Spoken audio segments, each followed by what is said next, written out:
What up? My name is LaQuanda Nashay, and you have tuned in to the Selfish Chronicles. And this is not to be confused with selfish, because we don't do selfish over here. However, I'm real heavy on the self-care, and I encourage you to get you some. Hey y'all, what's up? Welcome back to the Selfish Chronicles. I appreciate who's ever taken the time to stop by and tune in. Thank you so much. Today is episode 7, and I'm really excited. The title is When Fear Loses Its Grip. Okay? When you are doing something that you know that God has his hand all over, and he has led you, and he is leading you, and he is guiding you, and you are stepping out on faith, and you're walking in your purpose, and you are allowing the reconstruction of your life manifest. There is going to be so many distractions that try to come and try to cock block and try to intervene into what you got going on. And I'm not gonna lie to you guys, it gets overwhelming at times, and I'm understanding why so much. Not saying that I got a full understanding of it, but I'm starting to see why in the word that Jesus had to go off and step away alone and go to himself and get into the presence of God, because you have to take that woosah moment, because it becomes overwhelming. So, for those of you that are tapping into who you are, you're learning who you are, you're figuring out what you want to do, or you are already doing something, I just encourage you to keep pressing through. Keep pushing, keep striving, and remember that the enemy comes to kill, steal, and destroy, and that he is definitely a cock blocker. So, with that being said, let's get into this. When fear loses its grip. Fear is the purpose killer. Fear blocks you and stops you from walking in your true destiny. Fear. And where does fear start? I remember being a kid, being afraid of the dark. I remember so many times, like walking up the stairs and the lights will be off, and I'm going up to my room or coming up from the basement, especially from the basement, and all of a sudden just taking flight up them stairs, because in my mind, I don't want something to grab me. And I know I'm not the only person that has done this. So, and I remember even as being like a young adult doing it too. And so it's like the fear of the dark, being in your room and making sure that the closet door is closed, because something can come out the closet, or you don't want your feet dangling on the side of the bed because something might grab your foot and pull you under the bed. And it seems like, okay, this is just something that happens, but this is not a coincidence that this happens to us as children. If you do like a statistic, a study, and let's see how many people all over the world, even kids now, and when we were kids growing up, who was all afraid of the dark. I bet it's gonna be like almost, what, 80%, 90% of us that can say we were scared of the dark. It's very rare for a child to not be afraid of the dark. Okay. So it's like, where do we get this from? Right? Like, why does this happen? It's not a coincidence. When you go into the word and it talks about how God created Adam and Eve, and he created them in adult form because he said man and woman, but they were new to the earth. And so us, um when we come into the earth, we're babies, right? We don't come in as, we're not full adults, but we come into as babies. But the same thing, we're new to the earth. I believe that, which is why it was easy for Eve and Adam to be manipulated so easily, because they were new to the earth, being in a naive state of mind. And so, as children, when we're new to the earth, we're in a naive state of mind. And so the enemy starts to plant that fear when we are a child. And it all starts with that being afraid of the dark. And we all know that darkness represents Satan, the devil, enemy, fallen angels, antichrist, anything that goes against Father God and the Son, the Holy Spirit, anything that goes against them, the darkness. And so because we are created in God's image, we naturally know, yes, we don't mix with the dark.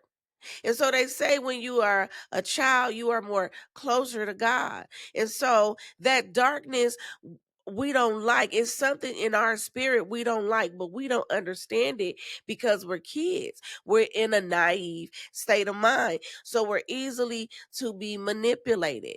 But this fear, not knowing this, because we perish for the lack of knowledge, right? That fear is planted in our soils at an early age. And so as we go through life and we go through situations, and we've been traumatized and molested and raped and abused and things like that, neglected. We go through all these things, lied to, beat on, cheated on, all this stuff that we encounter. All this stuff is feeding into that fear. Anything of darkness is feeding and is watering that fear. And so that seed begins to grow, and we don't understand it, but a lot of people walk in fear of the unknown. We say walk by faith and not by sight. That's what the word tells us, that we walk by faith and not by sight. But that's easier said than done. See, you can say it all day, but when it's time to when it's time to get active, that's a whole nother thing. When it's time to walk it like you talk it, that's a whole nother thing. You could tell somebody, I could tell you, listen, walk by faith and not by sight. But if I don't implement that in my actions, in my character, then it means nothing if we don't actively do it. Fear is the opposite of faith. You ever seen somebody that was just so jumpy, like, ooh? Or a person that been in a car accident a couple of times or one time before, and when they're riding with somebody, you ever seen when you like have to hit the brake, they grab on or they holding on, or you know what I'm saying? And whoo. And it's like, why? Chill. But it's that fear. It's that fear of, oh, I've been into an accident before. Woo. And so this fear is subconsciously planted. Fear is a purpose killer. You ever encountered a bully? The enemy is a bully because he plays on people's vulnerability. Anybody that messes with a child, you know what I'm saying? It's like, how evil are you to mess with a child? Tamper with a child. Children are precious. Even if you not my child, if I see, a child and they running off, I'm gonna reach out and try to grab the child. You know what I'm saying? I'm trying to save the child too. Think about in the Bible when before Jesus was born and they was go kill all the kids under 2, I think it was. That's some evil stuff. That's a bully. I do not like bullies.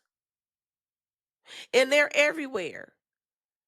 Bullying don't just happen when you a kid and you in school. Bullying happen when you an adult too. When you at work and you got people in supervisor positions and leader positions or whatever, and they just because they carry that title, you got a lot of people that abuse that position. I've encountered that so much in my life. And I was at this job, and this was a really good job. And I worked a lot of jobs, and I've always worked hard and tried to move up the ladder. And I've always been in more leadership positions.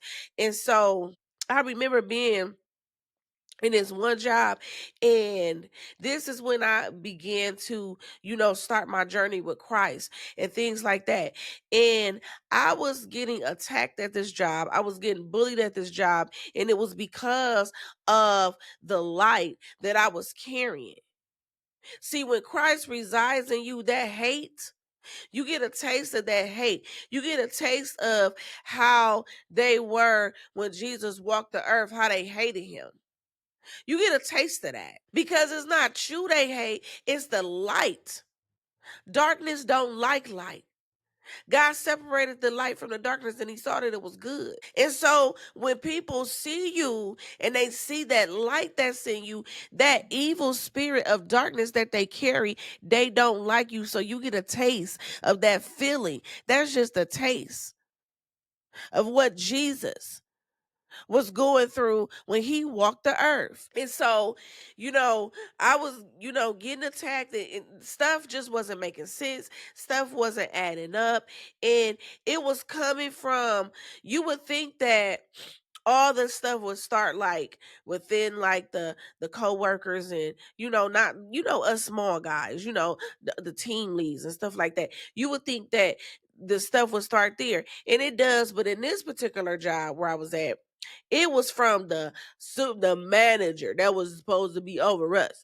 She was in all of the mix, stirring up all the bull crap, just all kind of stuff, attacking me, coming at me for no reason, and stuff just wasn't adding up, and stuff wasn't lining up. And I was a good worker, faithful, picked up hours, did a great job when I was there.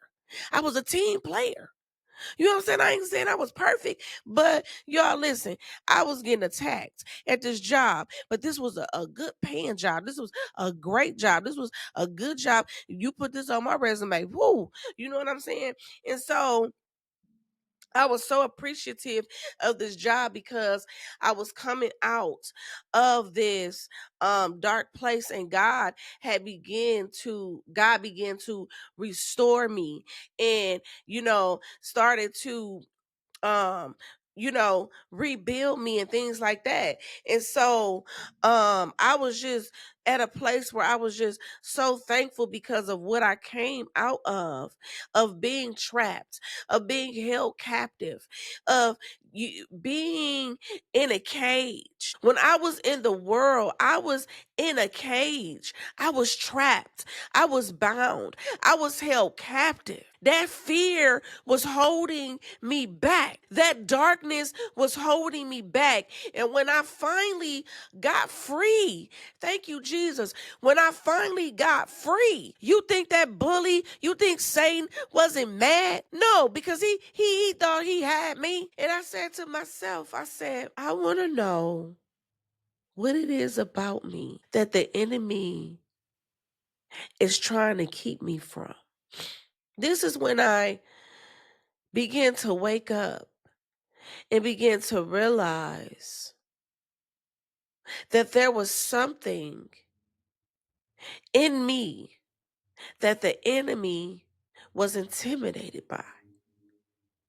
And this is what made me want to know who I was. Lord, who am I really? Who am I? And the curiosity of that is what drove me to where I am today. And now I'm understanding why the enemy was trying to keep me back so bad. Why you keep messing with me? Why you keep messing with little old me? That's what I couldn't understand growing up. Why are you messing with me? Little old me.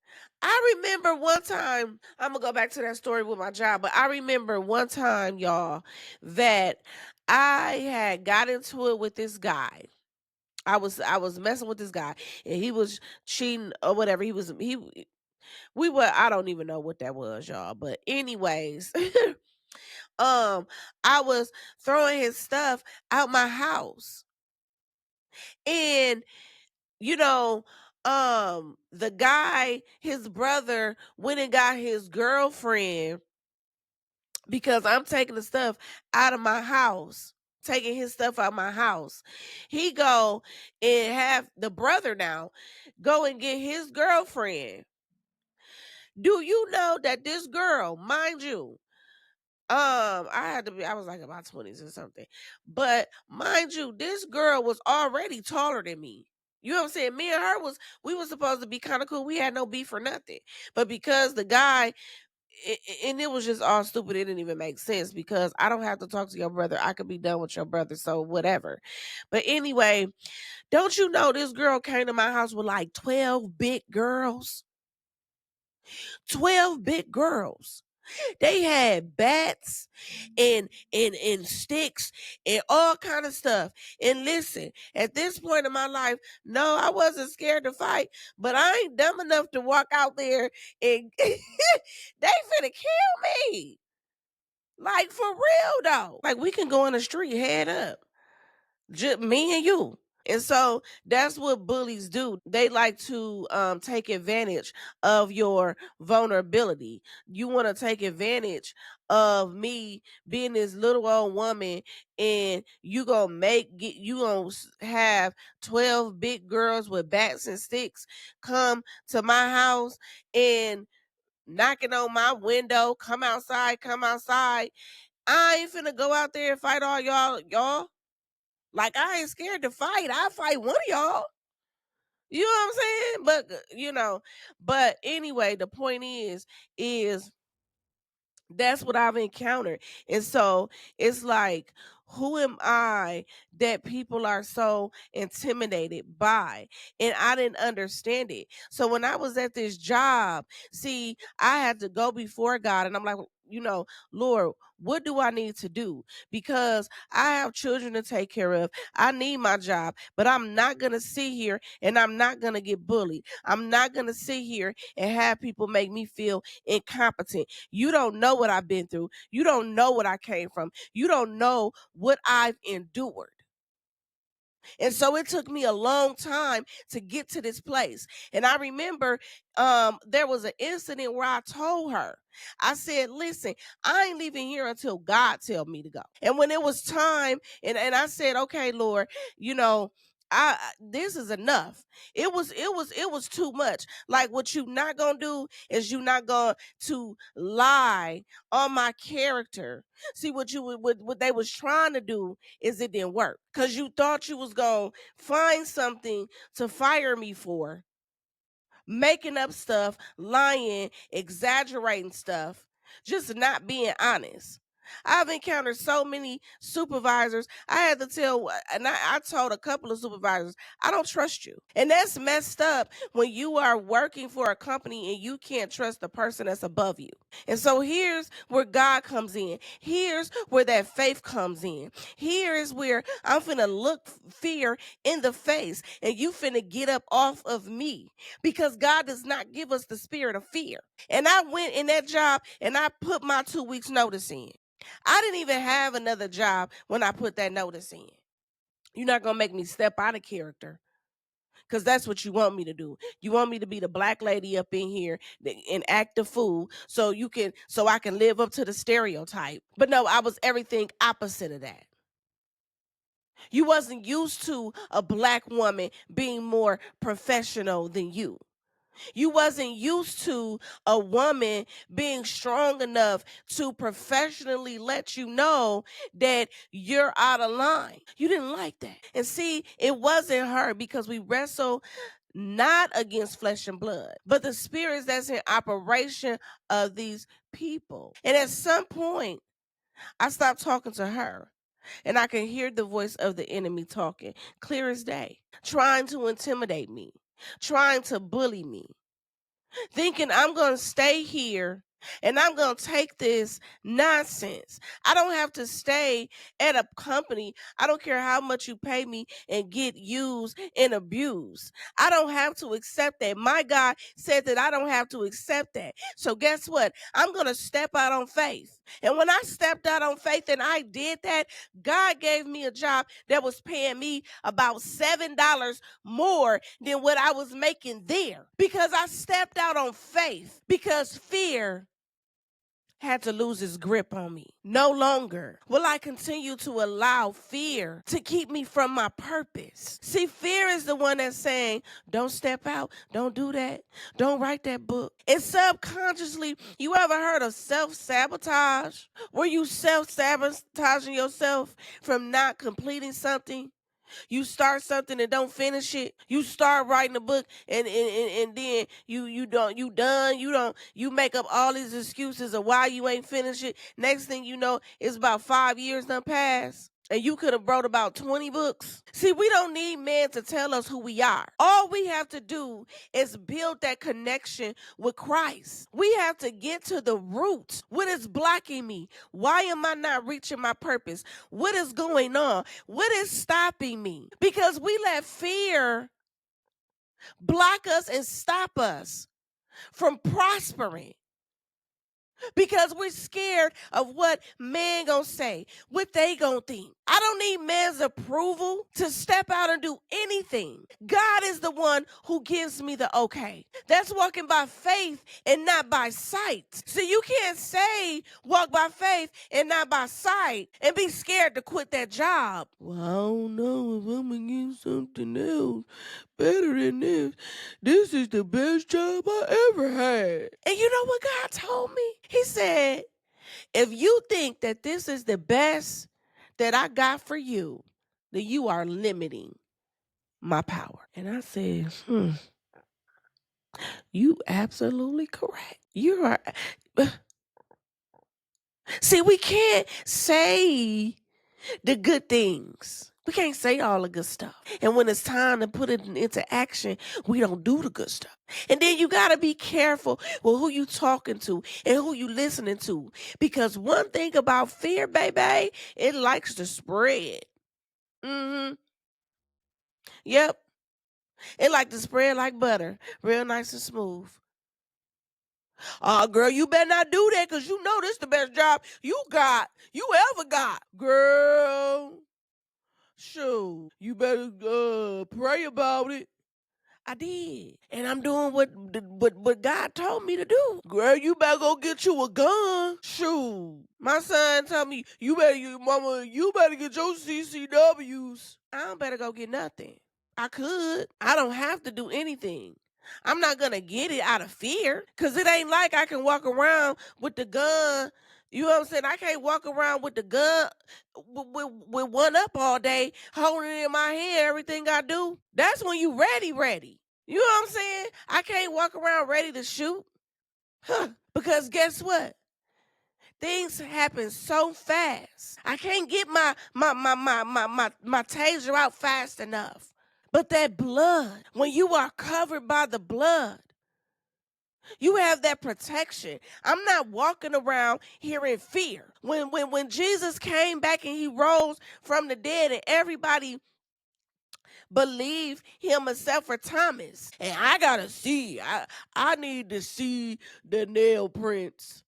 Cause otherwise, I ain't believing it. I ain't believing you say who you is. And Jesus is like, all right. And he said, blessed are those who believed without seeing. I don't have to physically in the flesh see Christ, but I can see Christ all around me. Everything that's happening. I can see things working out. I remember one time I remember one time years ago, and this when I was young, you know what I'm saying? And, not responsible, not paying my bills or whatever. And so I, wasn't paying my We Energy bill. And I had a disconnection notice, right? And me not knowing about how disconnect, you know what I'm saying? I'm not knowing that they'll come clip you. This is what I learned. They'll clip you. You know what I'm saying? We Energies will clip you. I was in the kitchen and I remember I was doing something on my laptop. And so I looked out the window because I heard somebody come knocking on the back door. And so the downstairs back door, because I lived upstairs, I was in a duplex. And so somebody knocked on the back door downstairs. And so the people that stayed downstairs, they opened up the door for the person, and I could hear them talking. And so they go, I can hear the people go back downstairs into their apartment, they close the door. And so I go out to the window and I can see the We Energies truck, the electric company, you know what I'm saying? Their truck was outside. And so I'm like, you know what I'm saying? Like, this is for real. This is really gonna happen. So and I'm like, I didn't, you know what I'm saying? I wasn't making much money at that time. Like this was like I was real young. So I'm like, oh my goodness, I don't know what I'm gonna do, right? And so I'm just sitting up there like, Lord, what am I gonna do? So the lights go off, y'all. This is man, I'm not lying to you. Like, I really wish that I had this recording and can show you this. But the lights went off, y'all. The lights off. Everything. The noise from the refrigerator, the motor, all that was off. Okay, it was off, and I'm like, dang. So I can hear the lady leave out. The person leave out because it was a woman. The lady leave out, and she go back to her truck and pull off. Don't you know? Within seconds of this woman pull off, all my lights come back on. Listen, if I'm lying, I'm flying. Okay. All my lights came back on. And that was one of the many things that happened in my life to let me know that God, Jesus is real. Because who did that? The lights, everything was off for some moments. This lady got in her car and pulled off. She was gone, y'all. And bing, refrigerator, everything come back on. And I was freaked out myself. But this is one of the many miracles in my life that happened. Y'all, I didn't have no money to go pay them. But that was God showing me that he was real. That was a miracle that had happened in my life that I can say. That's why there's so many other things that has happened. Ain't nobody just telling me that Jesus is real. This is something that I know. So when they were gone, check this out.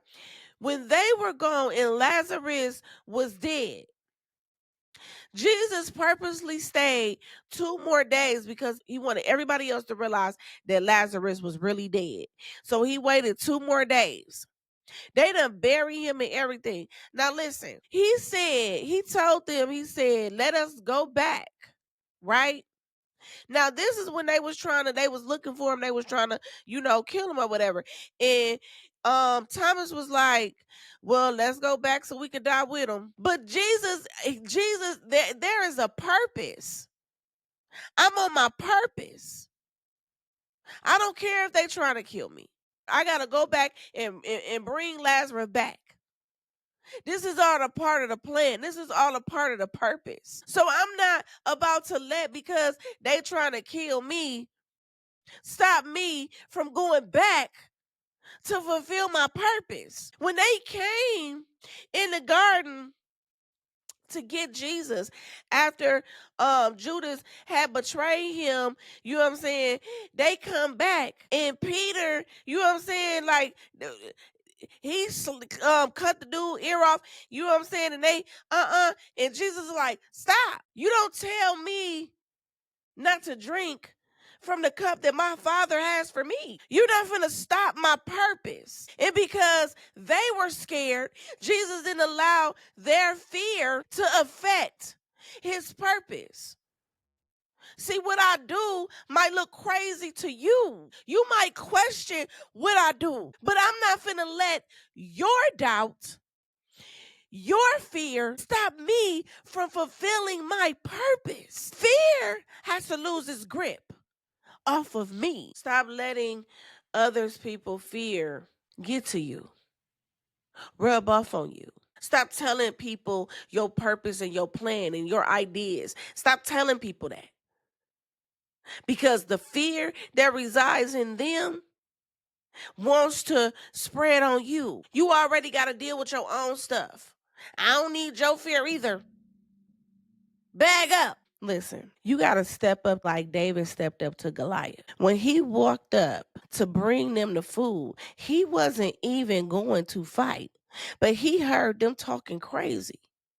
And you got all these men, this trained army that's been in battles and all kind of stuff, and they all scared to fight this one big old man. And David roll up on the scene, just bringing them food, checking on his brother, and he hear Goliath out there talking junk, and David like, we got a problem? Who is dude? Ain't none of y'all finna do nothing. What's up? Y'all let them talk. He over here talking big. He talking greasy. Y'all ain't gonna do nothing. What's up? Y'all scared to fight him? Let me holler at him. Let me go holler at him. You know what I'm saying? Little old David. And see, he stepped up to him. See, I began to get to a place where I felt like David against Goliath. I ain't scared of you. I'm not scared of men and their faces. I'm not scared because you looking at me crazy. Because guess what? I got my slingshot and I got my rock, and I've been training. I've been in the field. See, yeah, you might not see me at nobody church home. So what? No, I don't go to no church. But you got people that look at me and say, oh, she ain't in no church. She need to be sitting in the church. Why? So you can hold me back? So your fear can only take me as far as you can throw me? So you can stop me from my purpose? Who are you to tell me that I can't drink from the cup that my Father has for me? See, I don't care what man got to say. You don't know what I've been through. You don't know my road. You don't know my journey. You don't know what I've endured. You don't know where God has taken me. I don't run to man. I run to God. And I don't have to run to a man and sit up in man's church building for me to hear from God when I can hear from him myself. You don't know that I've been in the wilderness knocking out wolves and lions. You don't see my battles. You don't see what I'm up against. You don't see me in my prayer closet. You don't see me in my worship because that's none of your business. That's between me and Christ. But when it's time to go up against that Goliath, baby, let me holler at him. See, I look fear in the face and I laugh at it. You won't keep me back from purpose. You won't keep me from my destiny. And David put that rock in that slingshot and he knocked him out with a one-hitter quitter. See, Jesus is the rock of my salvation. Whom shall I be afraid? Whom shall I fear? And I encourage you guys to step out on faith and plant the seed of faith. See, he said a faith of a mustard seed.